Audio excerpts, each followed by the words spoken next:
এই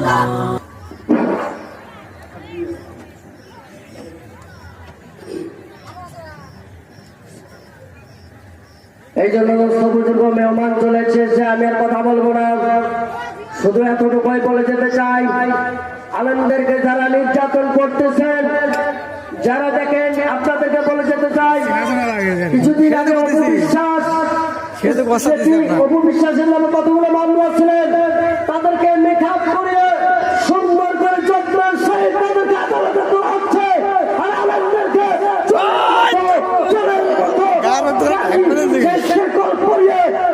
আসামের মতো দাঁড়িয়ে ছাত্রে নিয়ে দেওয়া হচ্ছে।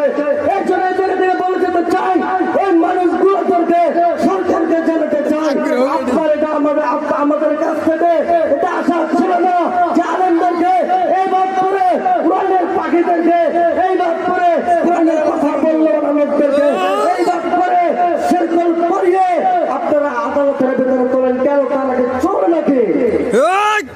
তারা যদি চোর হয় আপনারা সাক্ষী পেশ করেন। আর অপবিশ্বাস, নায়িকাউনি, মেকআপ, অপবিশ্বাস, পরিমণি, আরো অনেকে আছে, মেকআপ এত সুন্দর করিয়ে তাদেরকে মনে হয় তুই পুলিশ বাইক বলে ধরে আদালতে করতেছে। আর কোরআনের কথাগুলো যারা বলতেছে, হক কথাগুলো যারা বলতেছে, তাদেরকে মনে হয় চোরের মতো ছেঁচড়ে নিয়ে যেতেছে। ও আমাদের প্রধানমন্ত্রী, আপনাদের কাছে আমরা এটা আশা করি নেই। আপনি একজন দেশের একজন আমির, আপনাকে বোঝা উচিত আলেম কারা আর চোর কারা আর নির্যাতন লোক কারা। আমরা আশা করতেছি তারা যেন এটা সংশোধন করে নেয়। আলহামদুলিল্লাহ রাব্বিল আলামিন।